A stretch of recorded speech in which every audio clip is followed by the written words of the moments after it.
The weekly code quiz. This past week we discussed attributes and the video element, so it is a good time to review the use of attributes. How would you define an attribute? Attributes provide additional information about the contents of an element. What do attributes consist of?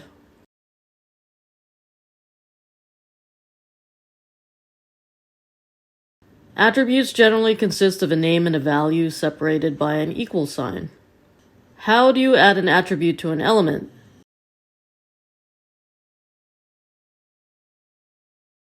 Attributes are added to the opening tag. What is the name of an attribute?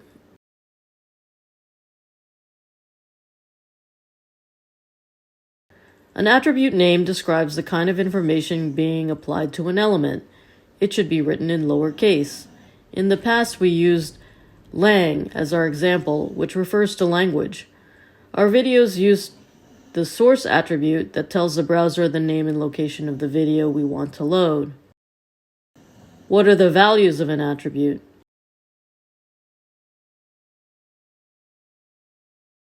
In general, values are predefined and we enclose them in quotes. So for lang, we can use the value of S to mean Español, the Spanish language. But for the source attribute, we define the file path to locate our video for the browser.